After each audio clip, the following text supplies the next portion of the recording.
내가 또 말하노니 유업을 이을 자가 모든 것의 주인이나 어렸을 동안에는 종과 다름이 없어서 그 아버지가 정한 때까지 후견인과 청지기 아래에 있나니 이와 같이 우리도 어렸을 때에 이 세상의 초등학문 아래에 있어서 종로로 타였더니 때가 참에 하나님이 그 아들을 보내사 여자에게서 나게 하시고 율법 아래에 나게 하신 것은 율법 아래에 있는 자들을 성령하시고 우리로 아들의 명분을 얻게 하려 하심이라.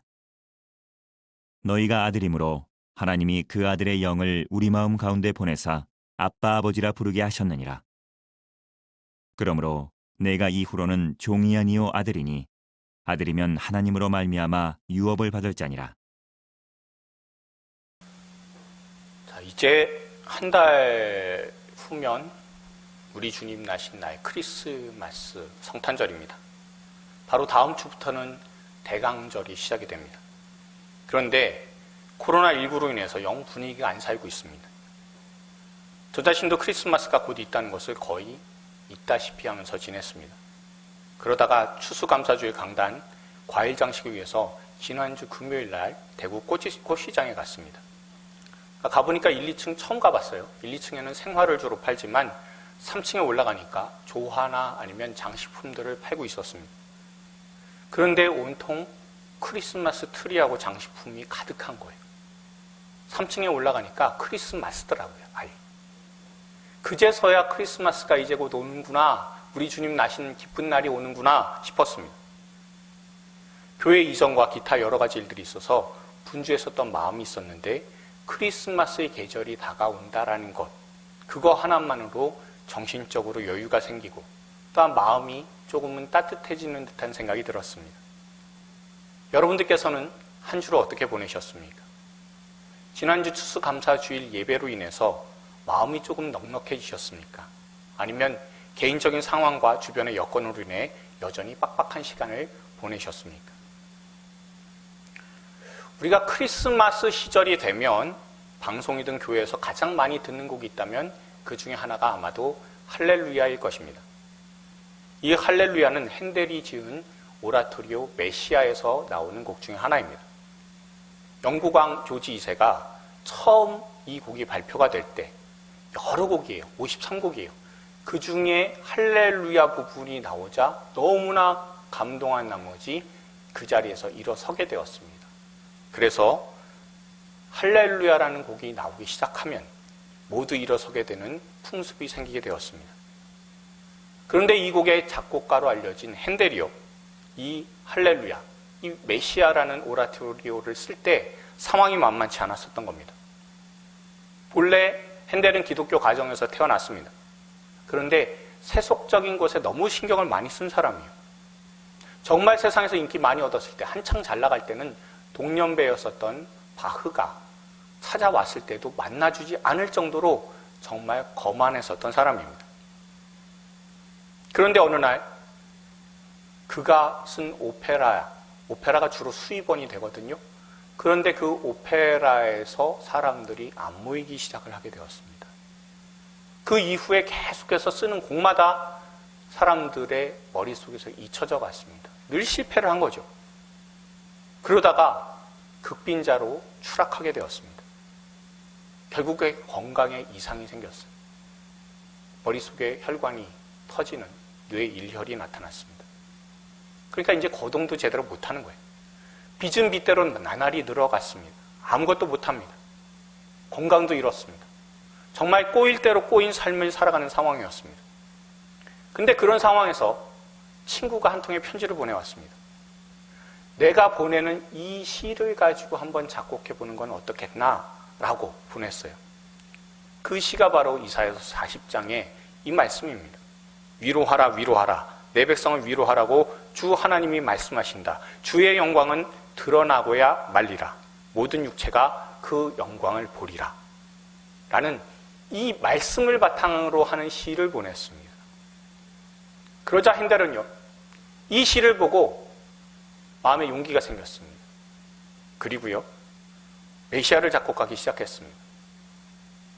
24일 동안 제대로 먹을 것 안 먹으면서 열심히 작곡을 했습니다.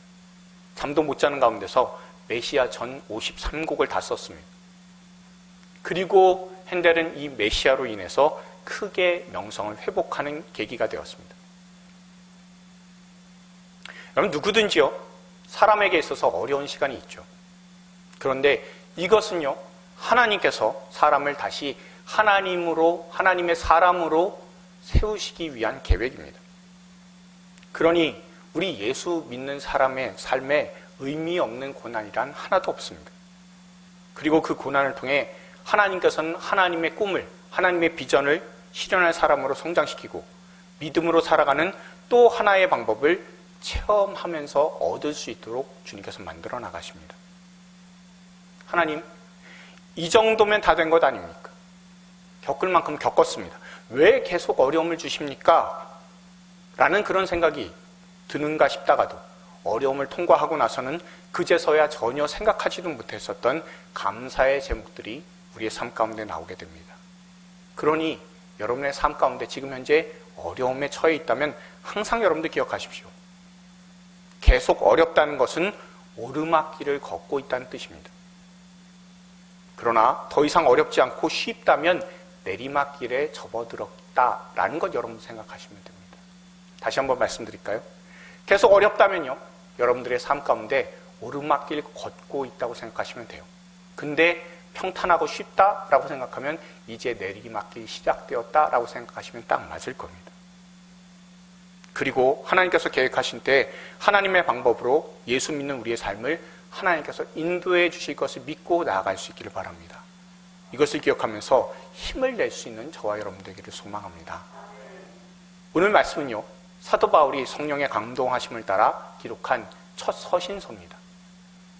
그 서신서의 이름은 갈라디아서입니다. 갈라디아서의 별명이 있어요. 한국지 성경 공부에서도 잠깐 소개했지만 전투서신이라는 별명이 붙었습니다. 그러니까 논조가 뭐라고 되어 있냐면 싸우자이다, 싸우자 율법주의자야 라고 나오는 게 바로 이 갈라디아서입니다. 그럼 다른 서신에서는요, 처음에 편지를 받는 사람이 있잖아요. 받는 사람들에게 따뜻한 말을 전하면서 시작을 해요. 가령 이렇게 됩니다. 로마에서 하나님의 사랑하심을 받고 성도로 부르심을 받은 모든 자에게 하나님 우리 아버지와 주 예수 그리스도로부터 은혜와 평강이 있기를 원하노라. 아멘. 얼마나 따뜻해요. 그렇지 않습니까? 또한 이렇게도 돼요. 찬송하리로다. 하나님 곧 우리 주 예수 그리스도의 아버지께서 그리스도 안에서 하늘에 속한 모든 신령한 복을 우리에게 주시되 곧 창세전에 그리스도 안에서 우리를 택하사 우리로 사랑 안에서 그 앞에 거룩하고 흠이 없게 하시려고 그 기쁘신 뜻대로 우리를 예정하사 예수 그리스도로 말미암아 자기의 아들들이 되게 하셨으니. 그럼 이렇게 편지가 시작돼야 되잖아요. 그래야지 편지를 받는 사람들도 마음이 따뜻하고 마음이 열리게 되어 있습니다. 그런데요, 갈라디아서는요, 그렇지 않아요. 처음에 시작할 때 부드럽게 시작하는 것 같아요. 인사말은 비슷한 것 같습니다. 근데 바로 어떤 말씀이 나오냐, 이래요. 다른 복음은 없나니 다만 어떤 사람들이 너희로 교란하여 그리스도의 복음을 변하게 하려 함이라. 그러나 우리나 혹은 하늘로부터 온 천사라도 우리가 너에게 전한 복음 외에 다른 복음을 전하면 저주를 받을지어다라고 나오네요. 논조 자체가 굉장히 부드럽지 않고 매섭다라는 것을 우리가 볼 수가 있습니다. 이렇게 나오는 이유가 무엇이겠습니까? 갈라디아 지역에 있는 교회에 어떻게 믿음으로만 구원을 받냐고, 천국 가는 게 그렇게 쉽다고 생각하냐고, 율법을 지킬 것은 지켜야 구원을 받지, 머리가 있다면 좀 논리적으로 생각을 해봐 라고 하는 사람들이 나타나서 갈라디아 성도들의 믿음을 뒤흔들기 시작을 했어요. 그러면서 동시에 믿음으로 구원을 받는다라는 사실을 분명히 전한 사도 바울에 대해서 깎아내리는 발언도 시작을 했습니다. 바울은 예수님의 직계제자도 아니잖아. 왜 바울의 말을 믿고 그래? 정상적인 사도라면 예수님을 믿어야 되는 것도 당연하지만 율법을 지켜야 구원받는다는 것을 똑바로 알려줘야 제대로 된 사도지. 그래서 바울은 가짜라고 그렇게 주장하는 사람들이 나타났습니다. 바울에 대해서 이렇게 얘기하는 것뿐만이 아니라 바울이 전한 복음마저도 가짜라고 폄하하면서 이야기를 하는 사람들이 나타났습니다. 이런 믿음이 아니라 행위에 대해서 주장하는 사람들, 이 사람들이 나타났다는 소식을 듣고 바울은 이 갈라디아서를 보내서 잘못된 상황을 바로 잡으려고, 우리가 전한 복음 외에 다른 복음을 전하면 저주를 받을지어다, 그것이 혹시라도 하늘에서 온 천사라 할지라도 저주를 받을지어다 라고 분명하게 강하게 이야기를 하고 있는 겁니다. 여러분, 우리가 갈라디아서를 읽어보면요, 사도 바울의 분명한 입장이 드러나요. 그게 뭐냐면 오직 믿음이고 오직 은혜다라는 거예요. 그럼 이렇게 강하게 이야기를 하면 율법주의자들은 반론을 할 수 있는 게 있어요. 뭐냐면 그러면 구약은 못하러 있느냐라는 거예요. 구약에 나온 율법은 도대체 하나님 왜 주셨는데? 라고 말할 수 있는 겁니다.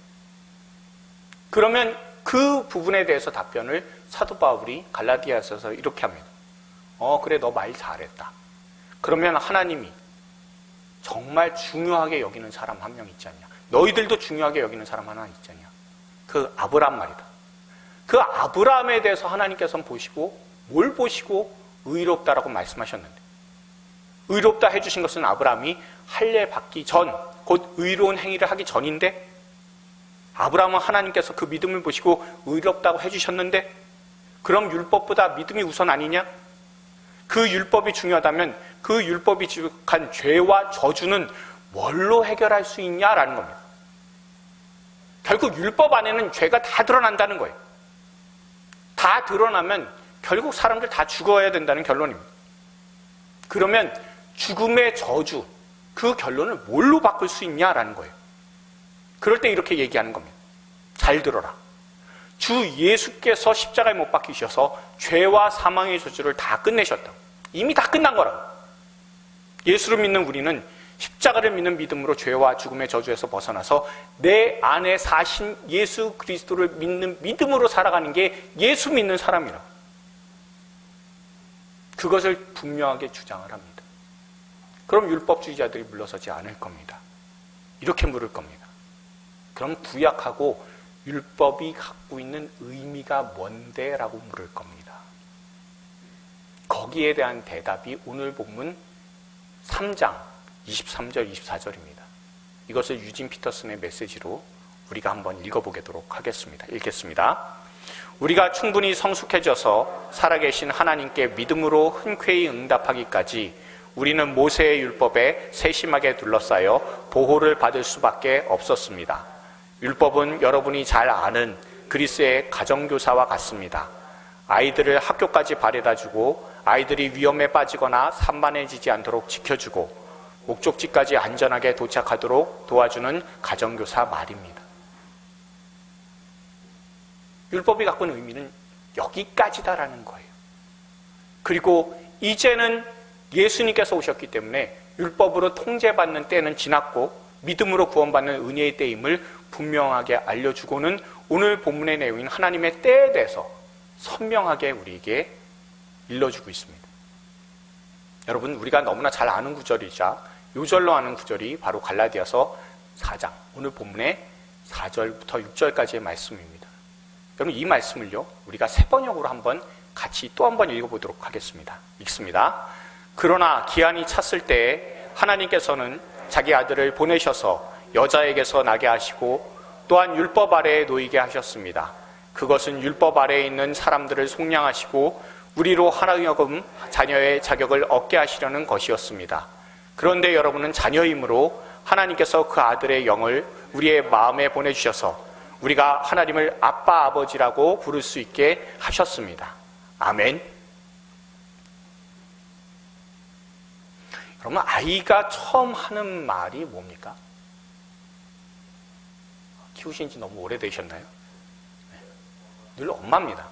그렇죠? 여러분, 아시다시피 엄마는요, 발음하기가 굉장히 쉬워요. 그렇죠? 일부러 발음하려고 하지 않으려고 자연스럽게 입을 살짝 벌리고 소리를 내면 라고 나옵니다. 거기에 입을 한번 닫았다가 떼면 자연스럽게 그냥 엄마가 됩니다. 그렇죠? 세상에 쉬운 소리가 바로 엄마입니다. 근데 아이는 이 엄마라는 이야기를 하기 위해 엄마라는 소리를 2만 번 정도 들어야 된다고 해요. 그래야 겨우 엄마라는 소리를 하게 되는 게 빠르면 10개월, 늦어도 첫 돌 전에는 거의 다 하게 된다고 합니다. 그럼 보통 아버지들은요, 아이가 엄마라고 한 그날부터 부지런하게 아이한테 시키는 말이 있습니다. 얘야, 아빠 해봐. 근데 이 아빠라는 단어가요, 아이한테는 쉽지 않아요. 마라고 하는 발음보다는 빠라고 하는 발음이 조금 더 힘을 줘야 되는 발음입니다. 게다가 턱을 살짝 놓기만 하면 어가 됐는데 아는 얘기가 다르잖아요. 신경 써야 돼요. 힘이 조금 더 들어가야 돼요. 아기에게 있어서 엄마라는 발음은요, 자연스러울지 몰라도 아빠라는 발음은 신경 써서 노력해야 되는 발음입니다. 그렇지만 세상의 모든 아빠들은 아이가 어서 빨리 아빠라고 불러주기를 바랍니다. 그런데 아이가 태어날 때부터 언어 천재가 아닌 이상 한참 지나서야 아빠라고 그제서야 발음하게 됩니다. 게다가 그냥은 아기가 가끔은요, 옹알이 하다가 아빠가 나오는 경우가 있어요. 그러면 보통 아버지들은 그 아빠라는 이야기를 듣고 굉장히 기뻐합니다. 얘가 아빠라고 불렀어 라고 이야기를 합니다. 그런데 착각이죠. 한참 동안 지나서 아이가 눈 맞추고 그리고 나서 아빠라고 부르기까지는 엄마라고 부른 이후에 상당한 시간이 흘러야만 된다는 것을 우리가 경험을 통해서 알고 있습니다. 그리고 엄마, 아빠라고 말하기 시작한 때보다 비교도 할 수 없을 정도로 더 오랜 시간이 흘러야만 아이는 부모로부터 독립하게 되는 때가 옵니다. 부모와 사회로부터 양육과 교육을 받는 시간이 지나야만 자신의 힘으로 사는 때가 되는 그런 시기가 옵니다. 이런 경험들을 우리는 다 가지고 있습니다. 아이가 태어나서 부모로서 보호하다가 성년이 되면 아이가 자신의 결정과 뜻에 따라서 살도록 허락하게 되는 때가 온다라는 겁니다. 본문은 이런 사람의 경우를 가지고 사도 바울은 율법의 때가 있었다라는 사실에 대해서 인정하고 있어요. 그리고 율법의 때가 반드시 있어야 된다는 것을 설명해주고 있습니다. 그런데 아이가 성장하면 그 아이를 독립시키듯이 예수님께서 오신 때는 율법이 더 이상 사람을 구속하는 시기가 아니라 주 예수 그리스도께서 은혜의 법으로 율법의 구속에서 벗어나 자유의 때를 맞이하게 된다는 것을 우리에게 알려주고 있습니다.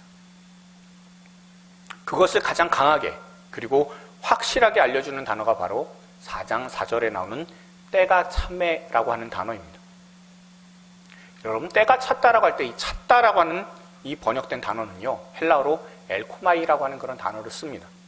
근데 이 단어는요, 우리가 생각할 때 때가 찼다라고 번역을 하게 되니까 때가 충만하게 됐다, 무르익게 되었다라고 생각하기가 쉽습니다. 그런데 그냥 때가 왔다예요. 그냥 시기가 되었다라는 의미입니다.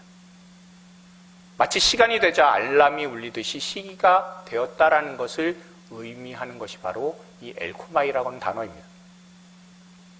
어떤 사건이 억지로, 강제적으로 혹은 우발적으로 일어나는 것이 아니라 이미 다 계획해 놓은 가운데서 일어났다라는 것을 의미하는 겁니다. 그러니 하나님께서 예수님을 이 땅에 보내신 것은 하나님의 계획 가운데 일어난 일이고 하나님의 정하신 때에 딱 맞추어서 딱 맞게 일어난 십자가의 사건, 부활의 사건이다라는 겁니다. 다시 말하면 하나님께서 사람의 완악함을 참다 두고 보지 못하셔서 예수님을 이 땅에 보내셨다거나 하나님께서 사람들의 죄악을 보시다가 갑자기 욱하셔서 예수님을 보내신 것이 아니라 철저히 하나님께서 계획하신 시간에 맞춰서 예수님께서 오셨다라는 겁니다. 그러니 사람의 구원은요, 하나님께서 정하시고 이루신 겁니다. 이에 대해서 사도 바울은 그 구원을 정한 시기, 때에 대해서 이렇게 전하고 있습니다. 하나님은 세상 창조 전에 그리스도 안에서 우리를 택하시고 사랑해 주셔서 하나님 앞에서 거룩하고 흠이 없는 사람이 되게 하셨습니다.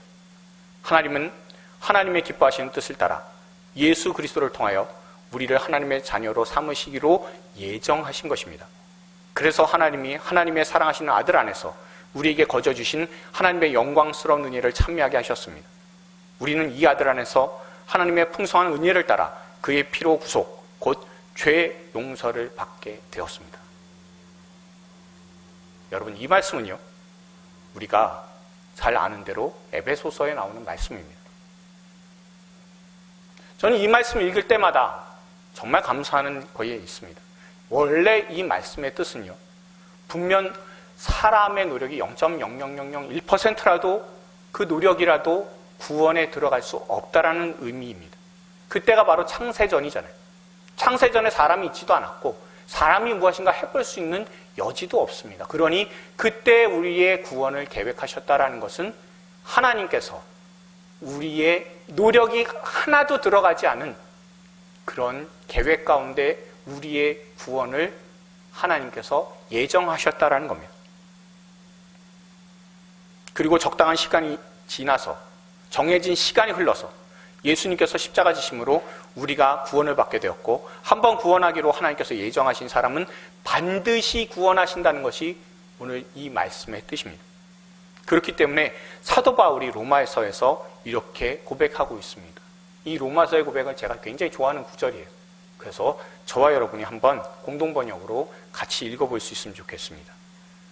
우리 죄 많은 사람들이 절망에 빠져 있을 때 그리스도께서는 당신의 때가 이르러 우리를 구원하시려고 죽으셨습니다. 옳은 사람을 위해서 죽는 사람은 별로 없습니다. 혹 착한 사람을 위해서 죽겠다고 나설 사람이 더러 있을지 모릅니다. 그런데 그리스도께서는 우리 죄 많은 인간을 위해서 죽으셨습니다. 이리하여 하나님께서는 우리들에게 당신의 사랑을 확실히 보여주셨습니다. 아멘. 늘 읽어도요, 정말 주님의 은혜가 얼마나 놀라운 것인지, 아버지의 사랑을 사람의 머리론, 마음으로는 도저히 이해도 되지 않고 공감조차도 되지 않을 정도로 크다라는 것을 우리가 알 수가 있습니다.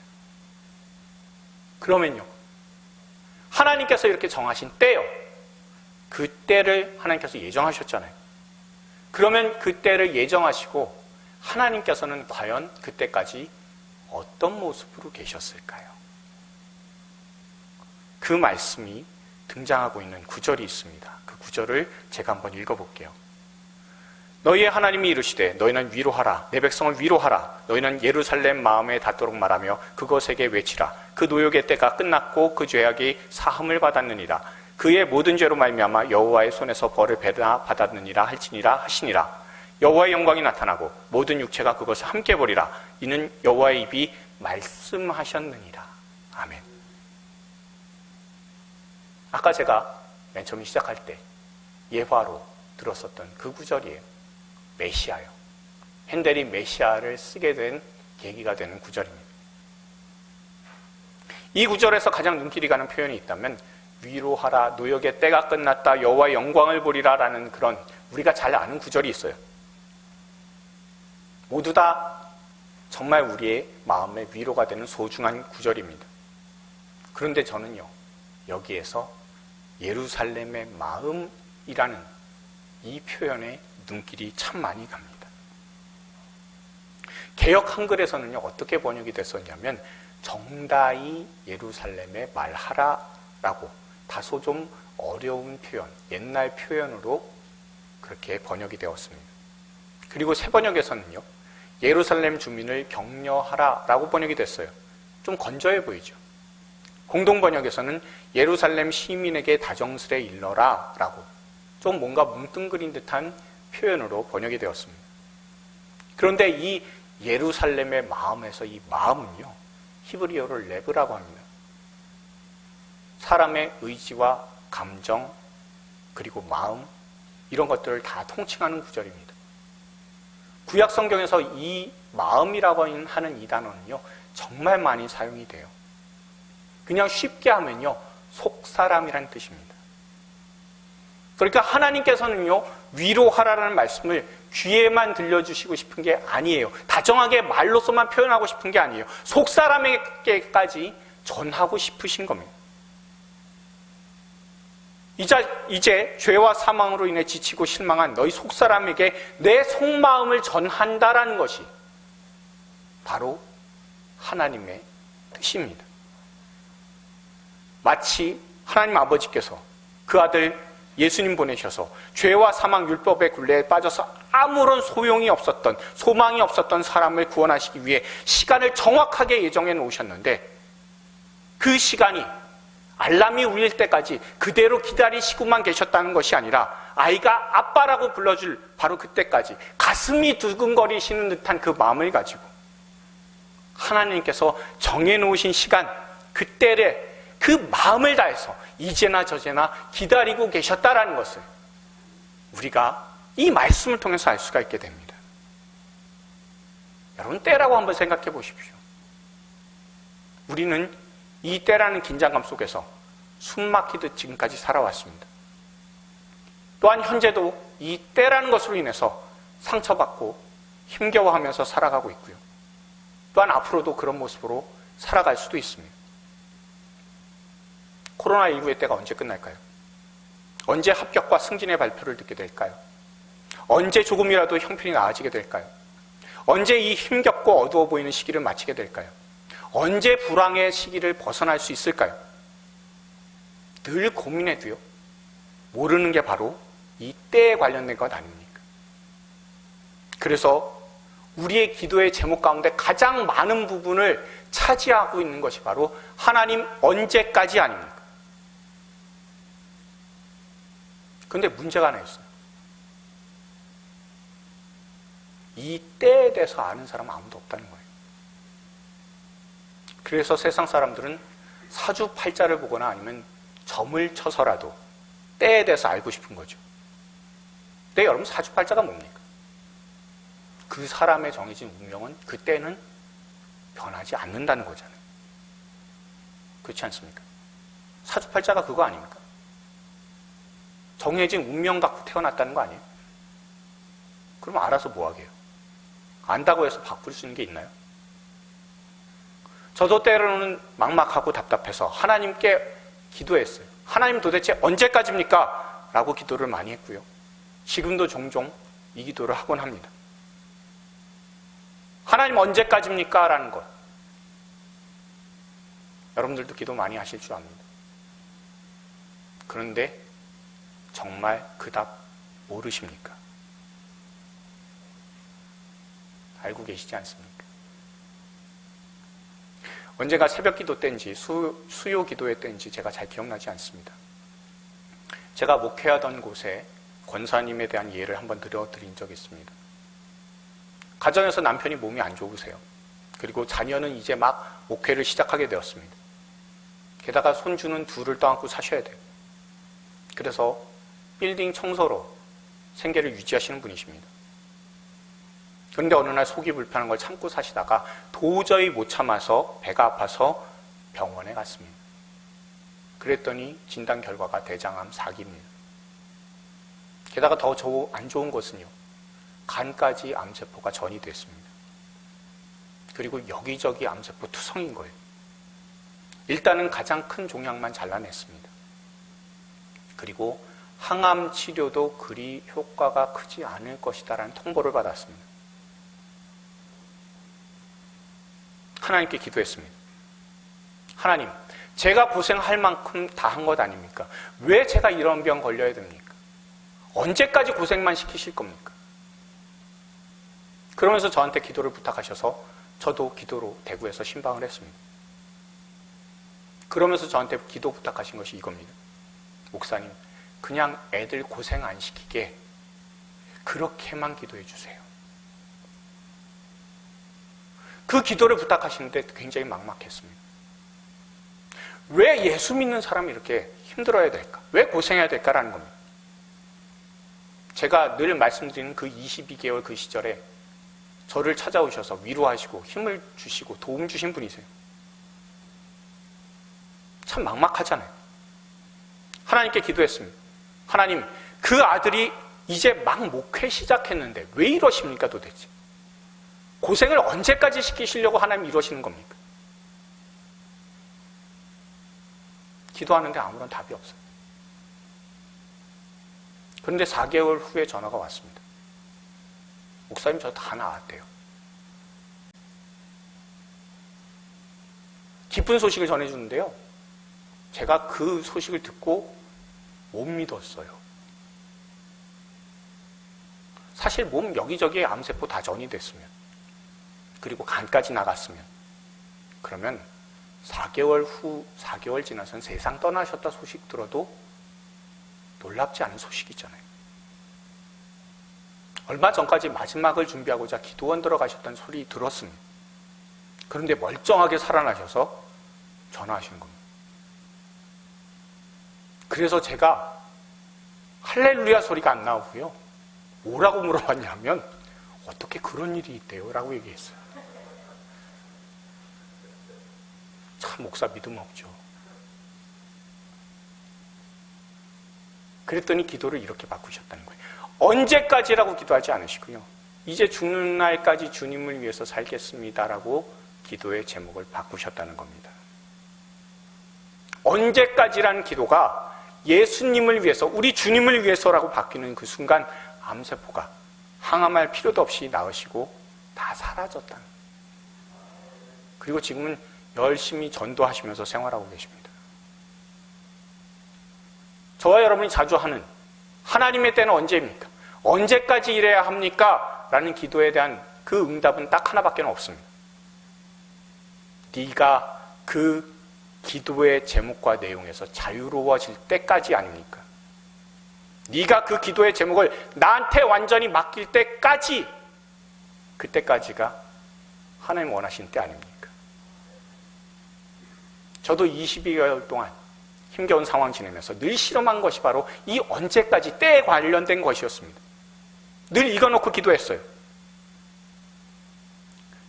그렇지만 여호수아서 18장에 약속의 땅인 가나안에 있어서 기업을 못 받은 7지파가 그 문제들이 있는데, 기업을 못 받은 문제를 언제부터 해결했냐면 여호수아가 땅을 돌아다니면서 거기에서 그 땅을 확인을 하고 그림, 그 지적도 그려가지고 와라라고 한 그 순간부터 그 문제가 해결이 됐어요.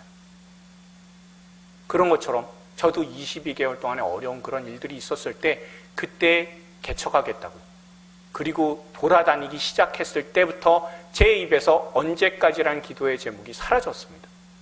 그것을 최근에 새벽기도 묵상하면서, 여호수아서 묵상하면서 깨닫게 된 거예요. 아, 내가 언제까지는 기도의 제목이 언제 사라졌을까 해봤더니, 그랬더니 제가 개척하겠다고 돌아다니기 시작한 그때부터 언제까지라는 기도의 제목이 사라졌고요. 그리고 하나님의 은혜 가운데서 대구로 내려와서 목회를 하게 되었습니다. 여러분, 언제까지라는, 또한 하나님의 때에 대한 기간은 사람이 다 똑같지 않아요. 모든 사람들 다 틀린 것처럼 다 다르고 경우도 다 다릅니다. 그러나 분명 하나님의 정하신 때가 있다는 사실 여러분들 기억하시기 바랍니다.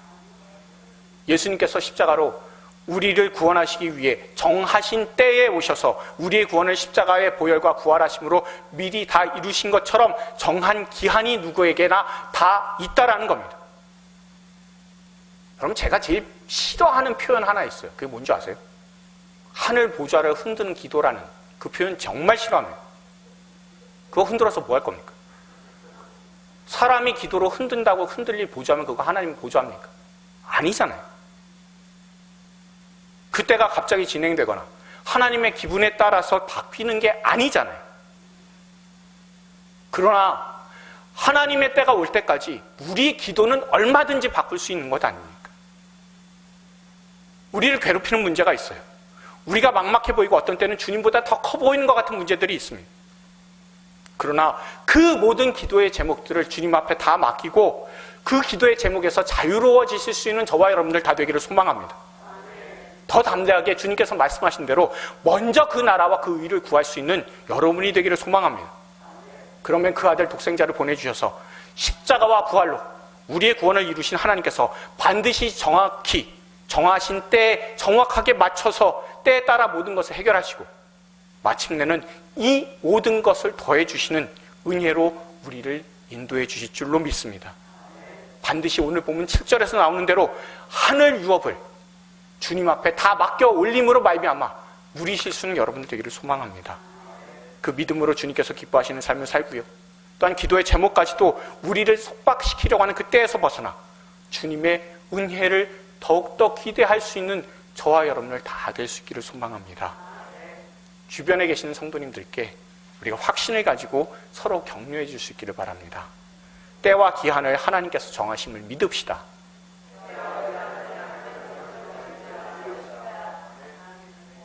한 번만 더요. 아프고 힘든 기도의 제목에서 자유로워지세요.